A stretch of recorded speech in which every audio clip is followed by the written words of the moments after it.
On peut démarrer à ce moment-là la deuxième partie de notre séminaire avec cette fois une thématique autour du développement durable. Comme je l'ai dit dans la présentation, c'est vrai que c'est un thème qui nous touche tous, soit au niveau personnel ou au niveau professionnel. Et donc pour cette deuxième présentation, j'appelle sur scène Clotilde d'Argentré, d'ABEA, qui va nous parler du nouveau cadre réglementaire pour la reuse de l'eau dans les industries agroalimentaires. Merci, bonjour à tous. Merci beaucoup pour l'invitation. Je m'appelle Clotilde d'Argentré, je suis responsable du pôle environnement et filière à l'ABEA. L'ABEA, on est l'association bretonne des entreprises agroalimentaires, donc une association qui regroupe 250 sites industriels en Bretagne. Un certain nombre d'entre vous sont adhérents chez nous. Et on travaille, on a deux missions principales. Une qui est plutôt de représenter la filière et de défendre les intérêts collectifs des entreprises. Et puis un rôle beaucoup plus opérationnel d'animation du réseau et de développement de la performance des entreprises sur quatre, on va dire, grands sujets.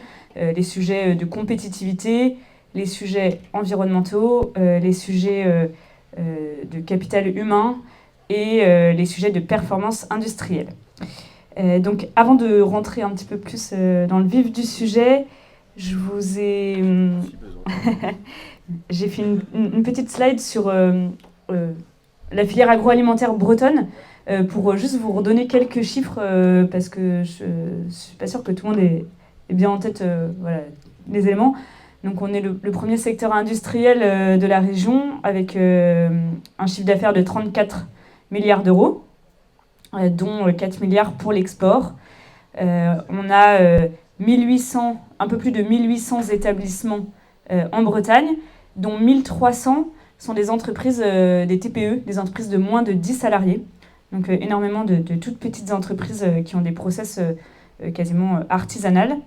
Et puis on est donc un secteur qui est un gros employeur dans la région avec 75 000 salariés, ce qui représente un peu plus d'un tiers des emplois industriels de la région.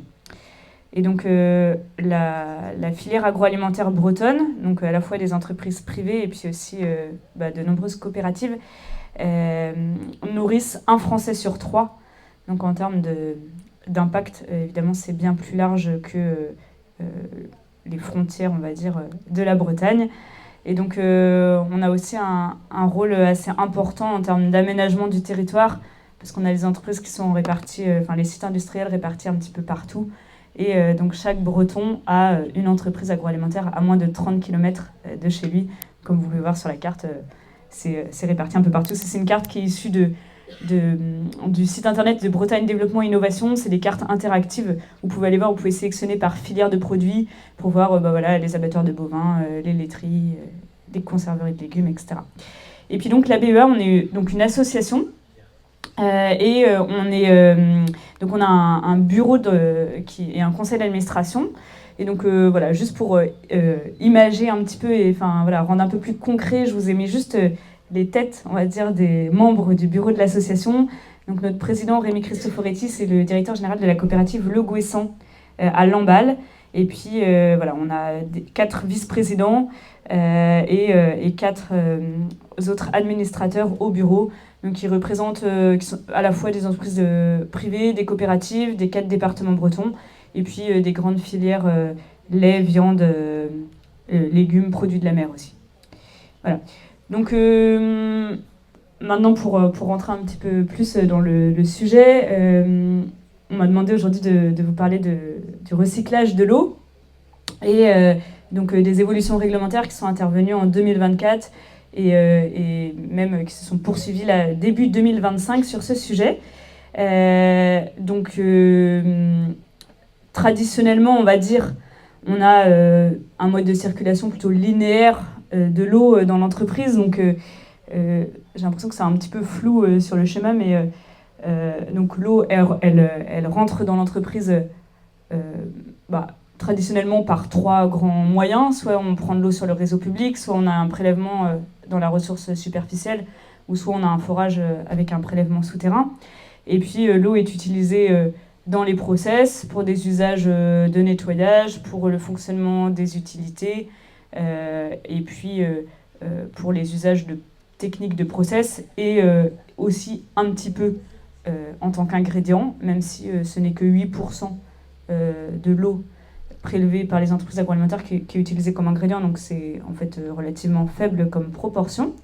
Et l'eau ressort en eau usée, et ensuite soit il y a un pré-traitement et puis ça part à la station d'épuration de la collectivité, soit le site industriel a sa propre station d'épuration. Et il peut y avoir un certain nombre de boucles ensuite qui se font avec l'eau de manière traditionnelle et vraiment habituelle.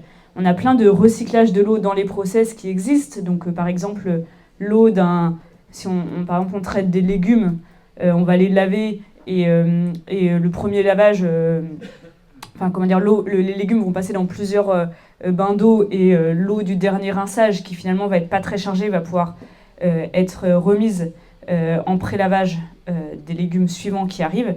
Donc des petites boucles comme ça dans les process, on en a plein qui existent et qui étaient déjà possibles de tout temps.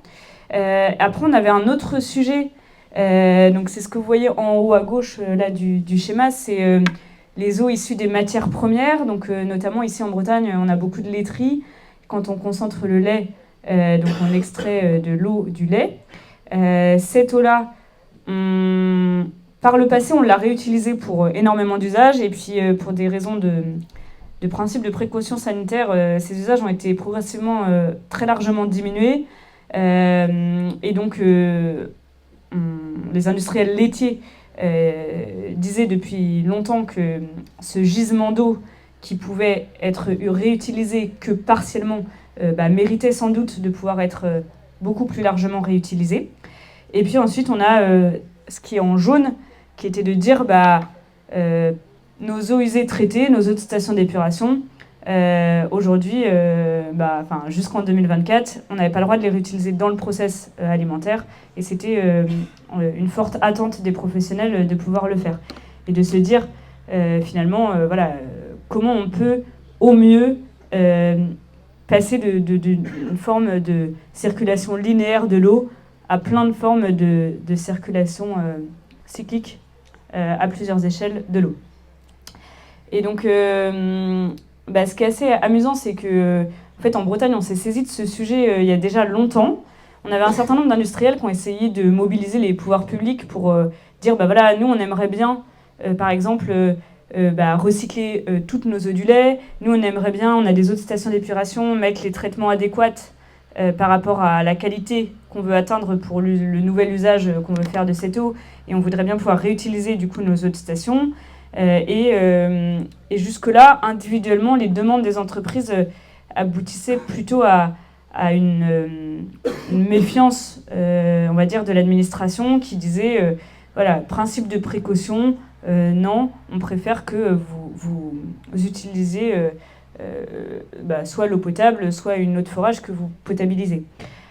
Et donc, en fait, en Bretagne, on a cette particularité qu'on a un sous-sol granitique, et donc on a des petites failles, et donc on n'a pas de grandes nappes souterraines comme dans la Beauce ou dans le bassin aquitain. Et donc on est extrêmement fragile par rapport à la ressource en eau. Ça fait souvent sourire les gens qui sont extérieurs à la région, parce qu'ils nous disent non mais il pleut tout le temps. Et en fait, oui, s'il pleut tout le temps, il n'y a pas de souci, mais justement dès lors qu'on a moins de pluie, ça devient vraiment problématique, et en fait on est très dépendant de la pluie, parce qu'on a du coup des nappes qui sont très superficielles, qui sont en relation très directe avec les cours d'eau, et donc en fait dès qu'il pleut ça va très bien, et dès qu'il arrête de pleuvoir ça redescend très très vite.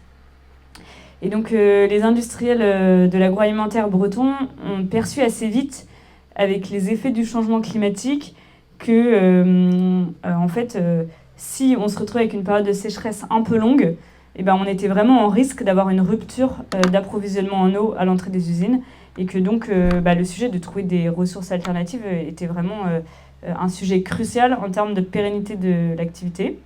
Et donc, voyant que... Enfin, je veux dire, une fois en fait fait toutes les démarches de sobriété, bien sûr, voilà, avoir construit un plan d'action un peu global d'économie d'eau, ils se sont dit, bah, finalement, le levier supplémentaire pour faire davantage d'économie et être plus résilient et plus autonome sur notre ressource, c'est de développer au maximum toutes les boucles de recyclage possibles.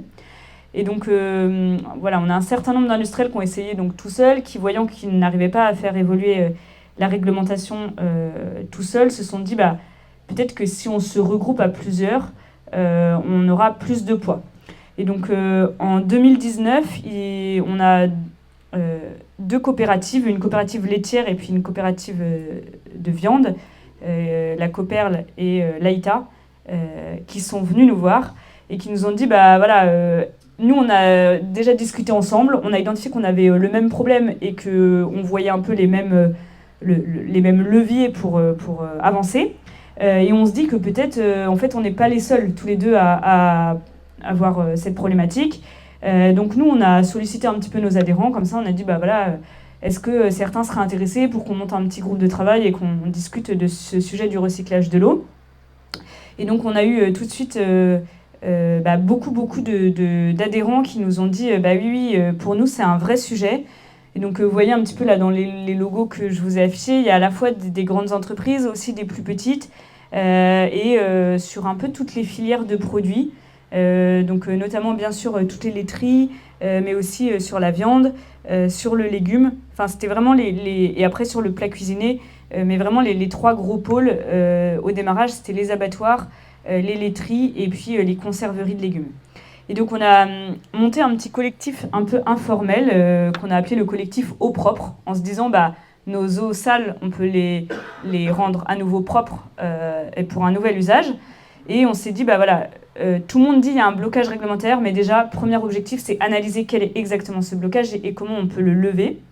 Ensuite, deuxième objectif, mobiliser à la fois les politiques et l'administration, puisque le blocage, il était réglementaire, et donc effectivement, à terme, le but, c'était de faire bouger la réglementation.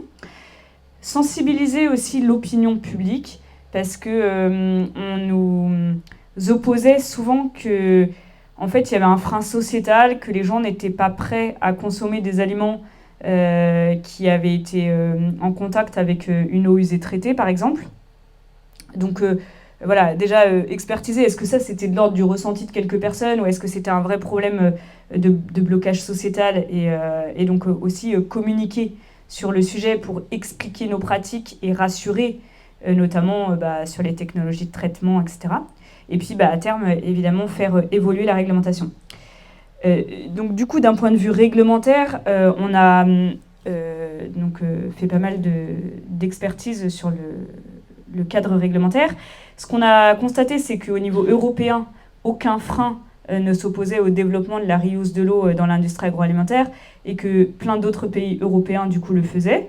Et que, par exemple, les produits fabriqués dans leurs usines étaient commercialisés notamment en France, et que donc voilà, il y avait aussi peut-être un petit sujet de distorsion de concurrence et aussi d'hypocrisie sur le volet soi-disant blocage sociétal que nous on n'a pas trop constaté finalement dans tous les échanges qu'on a pu avoir et toutes les démarches qu'on a pu mener. Et notamment, en fait, on a beaucoup regardé le cas de la Belgique, parce que, il y a aussi des choses qui se font dans les pays du sud de l'Europe, mais du coup, la Belgique, en termes à la fois de climat et d'industrie, était assez proche de nous. On a organisé notamment un voyage d'études en Flandre, et on a par exemple visité un abattoir bovin, dans lequel ils traitent toutes les eaux de leur station d'épuration. Ils les remettent en tête d'usine, ils mélangent avec... ça compte pour 70% de leur apport d'eau. Ils font un mitigeage avec 30% d'eau de forage potabilisée. Et en fait, eux, ils refont de l'eau potable, du coup, et ils la réinjectent dans l'usine. Et là-bas, cette eau-là, elle sert pour tous les usages, y compris l'usage EDCH, donc eau destinée à la consommation humaine, y compris vous voyez, au robinet pour les salariés s'ils veulent prendre un verre d'eau. Donc c'est vrai on a vu en tout cas, c'était pas forcément après du coup la demande qu'on a portée auprès des pouvoirs publics en France d'aller si loin tout de suite, mais en tout cas on a pu constater que dans des pays qui étaient finalement assez proches de nous, on était déjà rendu très très loin par rapport à nos pratiques à nous. Ça c'était juste pour vous montrer un petit peu.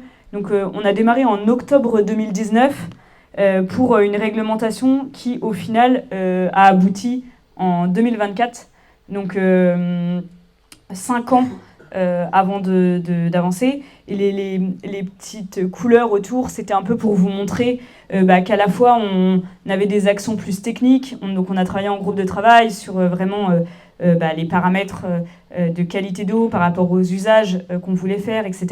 Puis des actions plus de communication, des actions plus de lobby, etc.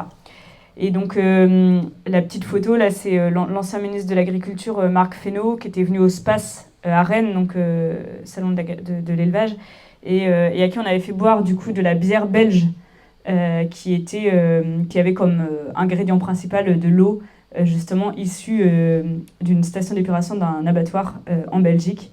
Et donc, voilà. C'était pour la petite anecdote. Et donc, on a du coup porté ce sujet au niveau national. Au départ, donc voilà, il avait été vraiment porté par un groupe d'entreprises bretonnes, mais on s'est dit, finalement, c'est pas une spécificité de notre région, donc ça serait intéressant que nos fédérations de l'agroalimentaire au niveau national s'en saisissent et que ce soit elles qui portent le sujet. Elles sont quand même au contact beaucoup plus direct des ministères et notamment de la DGL, qui était un peu le point central, on va dire, de coordination du sujet. Parce que c'est vrai que c'était un sujet qui était dépendant de 3 ministères, donc le ministère de l'Environnement, de la transition écologique, qui était extrêmement favorable au développement de la reuse, que ce soit dans l'agroalimentaire ou ailleurs, ministère de l'Agriculture et puis ministère de la Santé. Le ministère de la Santé était très défavorable sur il disait, voilà, la réutilisation de l'eau au contact de la denrée alimentaire, ça c'est quelque chose peut-être plus tard, mais ils voulaient vraiment pas... ça a été très compliqué de les faire bouger. Et puis le ministère de l'Agriculture, du coup, était un petit peu entre deux, essayait de trouver la position pragmatique qui pouvait faire aboutir. Mais en tout cas, ça explique aussi les distorsions de vision entre les 3 ministères, explique aussi que ça a été si long à aboutir. Et ce qui, quand même, entre nous, est un peu inquiétant du fonctionnement de nos instances, parce que c'était quand même un sujet sur lequel, globalement, finalement, à part le ministère de la Santé, nous, on avait le sentiment qu'on avait une adhésion au principe de, quand même, un très grand nombre de parties prenantes, et notamment les associations environnementales avec lesquelles, sur certains sujets, ça peut être compliqué. La relation entre une industrie et une association environnementale. Sur ce sujet-là, en tout cas, nous, en Bretagne, dans les échanges qu'on avait, elles étaient complètement favorables à ça. Et donc, les associations de consommateurs aussi avec lesquelles on a échangé étaient également très favorables, sous réserve, bien sûr, qu'il y ait un cadre qui permette de borner le mode de fonctionnement. Et donc c'est vrai que ça a été un combat qui a été quand même très long et très... il a fallu vraiment l'énergie et l'implication et la motivation sur le long terme de toutes les entreprises derrière pour garder la motivation et puis aboutir. Et donc on a commencé à avoir les premières ouvertures en 2022. À la fois du coup côté ministère de l'Agriculture, il y a eu le Varenne agricole de l'eau, donc en fait qui est une sorte de grande concertation nationale, et un rapport en est sorti avec un certain nombre de recommandations, dont une qui était de dire il faut mieux valoriser les eaux non conventionnelles, il faut pouvoir lancer des expérimentations là-dessus. Donc ça, c'était, nous, un moyen qu'on avait beaucoup poussé, de dire, effectivement, si vous êtes un peu frileux à changer la réglementation directement au niveau national, peut-être qu'on peut lancer des expérimentations locales encadrées par les services de l'État en local. Mais finalement, cette option n'a jamais pu vraiment voir le jour. Et puis, côté ministère de la Santé, on avait une sénatrice d'Ille-et-Vilaine avec qui on avait pas mal échangé sur le sujet, qui du coup avait interpellé le ministre de la Santé sur la possibilité justement d'expérimenter en Bretagne, dans un cadre bien défini, la réutilisation d'eau non conventionnelle en industrie agroalimentaire. Et le ministre avait répondu que sur le principe, il pouvait être ouvert à ce qu'il y ait une expérimentation. Donc c'est vraiment là où ça a commencé un petit peu à... On a vu une petite ouverture dans la brèche. Et puis ce qui s'est passé, c'est que 2022, donc il y a eu à l'été la sécheresse, avec, donc ça c'était la carte des arrêtés préfectoraux. Et donc on était en rouge, c'est la crise. Donc ça c'était la carte 31 août 2022. En Bretagne, les 4 départements bretons ont été en crise sécheresse, donc le niveau maximal d'alerte pendant 3 mois. Et donc une grande partie de la France également. Et donc ça a vraiment fait un peu l'effet électrochoc chez tout le monde pour se dire, à un moment donné, en fait, si on a une ressource qui diminue, ou en tout cas, par exemple, dans les prospectives qui sont faites, par exemple, nous, sur la région, c'est de dire, au global, sur l'année, il n'y aura pas forcément moins de précipitations, mais il y en aura certainement moins l'été, plus l'hiver, donc ça va être différent. Et comme on n'a pas de stockage souterrain, à un moment donné, il faut qu'on aille ouvrir des portes pour tester des nouvelles modalités. Et donc, suite à la sécheresse, le gouvernement a lancé un plan eau en 2023, dans lequel la mesure numéro 15 promettait qu'il y aurait une levée des freins réglementaires pour la reuse de l'eau dans les IAA. Et donc là, on a énormément travaillé du coup avec aussi toutes les fédérations, par exemple notamment les industries du sucre et de l'amidon, qu'on n'a pas du tout chez nous, et donc on a pas mal travaillé avec eux au niveau national et avec la DGL pour construire des textes. Et donc on a un premier décret, le décret 2024-33, qui a été publié en janvier 2024, qui, en fait, dedans, il y avait un certain nombre de coquilles qui pouvaient être bloquantes pour certains secteurs. Et donc il y a eu un décret rectificatif qui est sorti le 8 juillet 2024. Et donc juste au moment où il y a eu le gouvernement qui a été démis. Donc vraiment, ça s'est fait... ça a été un petit peu... c'est aussi sur un sujet comme ça de plaidoyer réglementaire, il y a aussi le jeu du calendrier politique qui rentre énormément en ligne de compte. Et donc, le fait que les textes aient été bien préparés a permis que ça puisse sortir, du coup, le 8 juillet, avec l'arrêté d'application qui allait bien avec.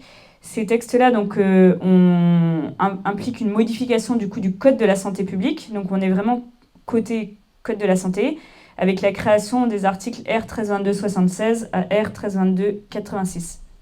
Et donc, on a en complément une instruction technique qui est sortie là en début d'année, instruction technique 2025-173, qui a pour but en fait de venir décrypter un petit peu aux services de l'État qui vont instruire les dossiers en région, en département, les modalités des textes. Donc, en termes de qu'est-ce qu'il y a dans cette nouvelle réglementation, donc ça réglemente l'ensemble de ce qu'on appelle la reuse. Donc, reuse en anglais, réutilisation de l'eau. Donc, que ce soit recyclage dans les process, recyclage des eaux issues de la matière première ou recyclage des eaux usées traitées, REUT, qui est l'acronyme pour dire recyclage des eaux usées traitées. Donc, ces 3 champs-là de recyclage, ces 3 types de boucles, sont encadrés par les textes. Et c'est assez important de l'avoir en tête parce que, notamment tout ce qui était recyclage dans les process, c'est quelque chose qui jusque-là se faisait sans problème particulier et n'était pas encadré. Et donc, en fait, les textes donnent une avancée sur les eaux issues de la matière première et les eaux usées traitées, mais par contre viennent apporter des contraintes administratives supplémentaires en ce qui concerne la déclaration des recyclages dans les process.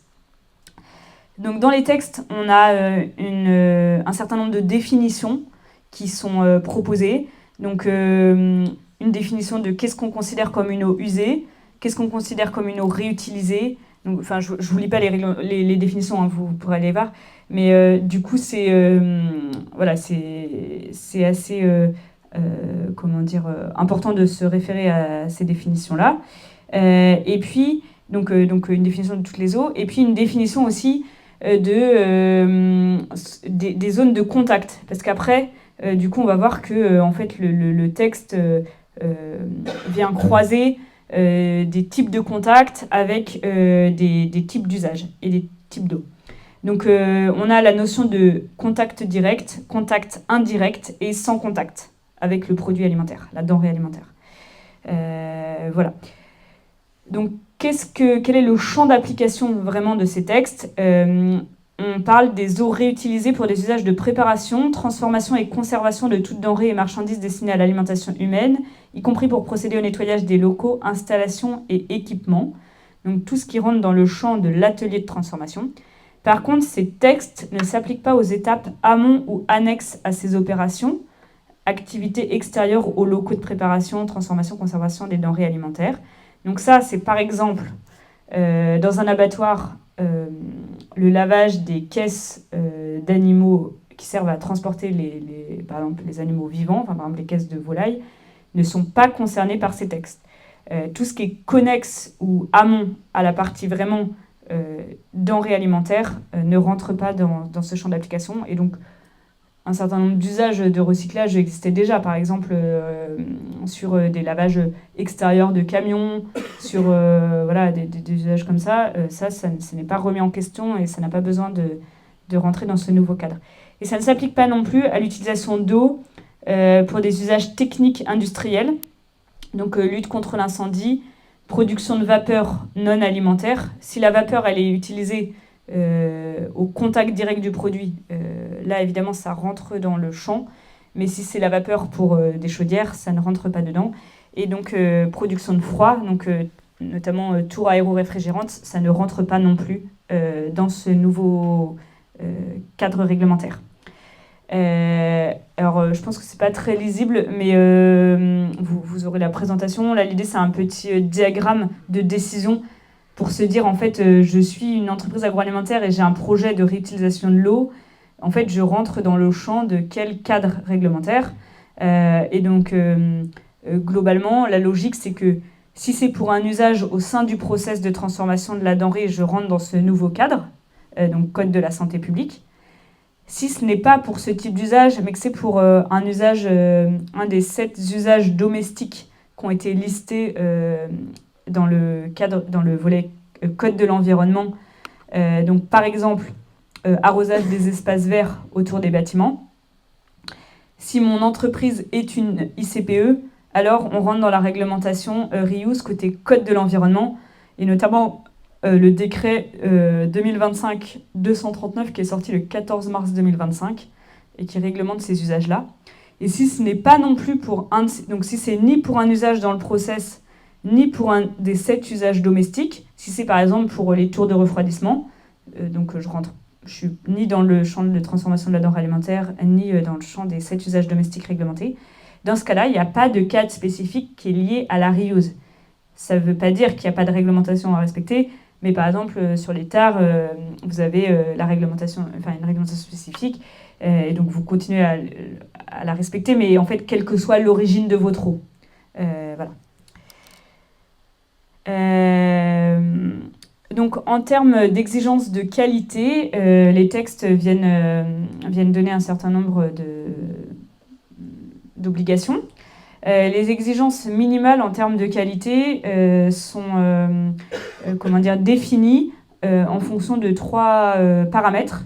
Le type d'eau réutilisée, donc est-ce que c'est une eau de steppe recyclée ? Ça, c'est une des catégories. Et l'autre catégorie, c'est est-ce que c'est une eau recyclée dans le process ? Donc une petite boucle de recyclage ou une eau issue de la matière première. Ça, c'est la deuxième catégorie.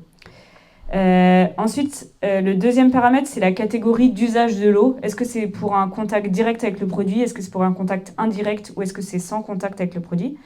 Et le troisième paramètre, c'est est-ce qu'il y a des étapes ultérieures dans mon process qui vont venir maîtriser les risques ?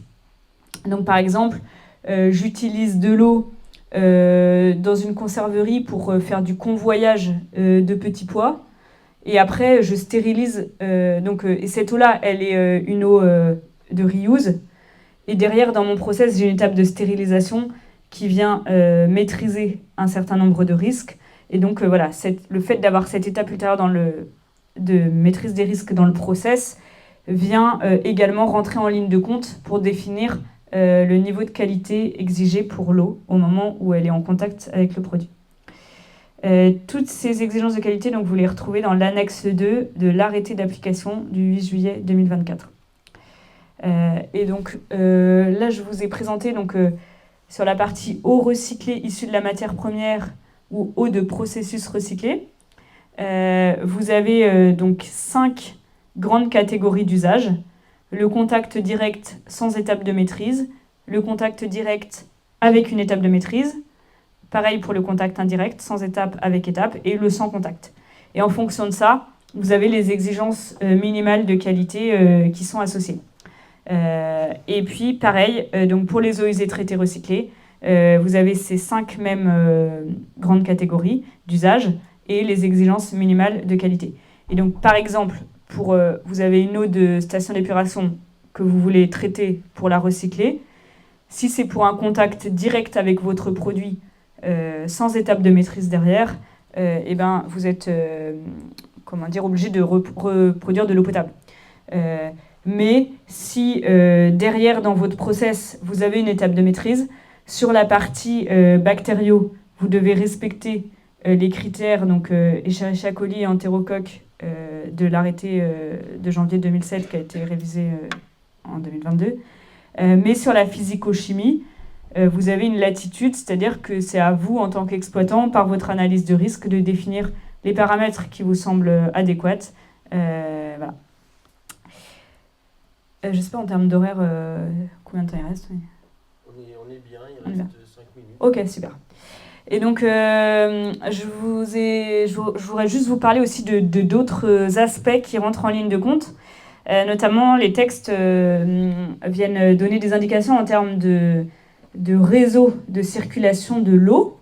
Donc, pour les eaux recyclées issues de la matière première et les eaux de process recyclés, elles peuvent circuler dans un même réseau de distribution que l'eau destinée à la consommation humaine. Bien sûr, il doit y avoir des systèmes de disconnexion en tout cas, le point majeur, c'est qu'à aucun moment il y a une possibilité de reflux d'une eau de reuse vers l'amont du réseau d'eau.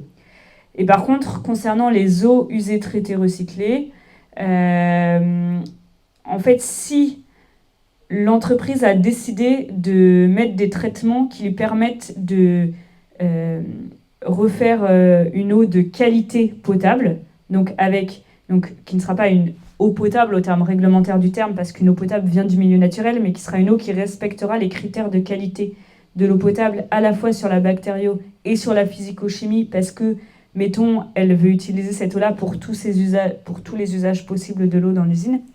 Dans ce cas-là, l'eau pourra circuler dans le même réseau, puisqu'on sera sur le même niveau de qualité. Et par contre, dès lors qu'on est sur une eau usée traitée, recyclée, pour des usages qui ne nécessitent pas un niveau de qualité eau potable, il faudra qu'il y ait un réseau séparé. Et il y a aussi des modalités dans le texte sur la possibilité d'échanger de l'eau entre sites industriels. Donc, les eaux issues de la matière première, notamment. Donc, elles peuvent être échangées avec d'autres établissements. Pour les eaux usées traitées recyclées, c'est possible si on est sur une même entreprise. C'est-à-dire que, mettons, on est sur un complexe industriel où vous avez 2 ou 3 usines en fait, qui appartiennent à une même entité. Vous avez cette possibilité-là. Mais entre établissements différents, pour l'instant, ce n'est pas possible. Un autre aspect extrêmement important, c'est sur le volet eau usée traitée recyclée. Donc, vous allez prendre un volume... Jusque-là, les eaux de votre station d'épuration retournaient au milieu naturel. À partir du moment où vous allez développer un projet de recyclage d'une partie de vos autres stations d'épuration, du coup, il va y avoir un impact sur le milieu naturel puisque, du coup, il y aura une modification de volume et de concentration. Et donc, ça, c'est extrêmement important à partir du moment où vous allez démarrer un projet de ce type-là, de vraiment prendre en compte ce paramètre-là, parce que il est indiqué dans les textes que potentiellement un projet, il doit y avoir une compatibilité avec les objectifs de gestion équilibrée de la ressource en eau au global sur un territoire. Et donc, notamment, on a eu un certain nombre d'échanges avec l'agence de l'eau qui nous indique qu'en fait, il y aura une expertise finalement avec la DDTM au cas par cas et qu'il se peut que dans certains endroits où les rejets de stations d'épuration d'une usine agroalimentaire finalement constituent une part importante du débit d'étiage du cours d'eau dans lequel l'eau est rejetée, il se peut que ce soit un frein au développement d'un projet, ou en tout cas que ça limite les volumes recyclables possibles. Enfin, en tout cas, il n'y a pas de règles écrites sur c'est temps, c'est temps, c'est temps. Mais du coup, ça sera un point qui sera expertisé au cas par cas. Et donc, voilà, la recommandation, c'est vraiment à partir du moment où on a un projet de recyclage des eaux usées traitées, d'associer les services de l'État et l'agence de l'eau sur ce volet-là en amont pour en discuter, pour s'assurer que ce point-là ne pourra pas être bloquant ultérieurement dans le déroulement du projet. Même si, sur ce point-là, alors ça a généré des heures et des heures de discussion parce que, en fait, un industriel, en période de sécheresse, on va lui demander à la fois de réduire son prélèvement et potentiellement, dans certains cas, de maintenir son rejet pour assurer le débit d'étiage. Donc on se dit que, voilà, en termes d'injonctions contradictoires, c'est parfois un petit peu compliqué de répondre à tout. Et puis, un dernier point sur les modalités administratives. Donc tout ce qui est eau issue de la matière première et eau recyclage des eaux de process, on est sur des modalités de déclaration auprès des services des DPP. Donc avec mise à jour du plan de maîtrise sanitaire et envoi à la DDPP des éléments relatifs à ces usages de l'eau, à ces recyclages de l'eau. Par contre, pour ce qui est eau usée traitée recyclée, là on est sur un dossier de demande d'autorisation à constituer avec un certain nombre de pièces qui sont détaillées dans l'annexe 1 de l'arrêté du 8 juillet. Voilà. Et donc, une dernière slide sur un petit guide pratique qu'on a réalisé plutôt à usage des industriels agroalimentaires, et notamment tout le chapitre 2 qui donne un certain nombre d'éléments de décryptage du nouveau cadre. Et donc, si ça vous intéresse, ce guide est disponible en libre téléchargement sur notre site internet. Voilà, merci à vous.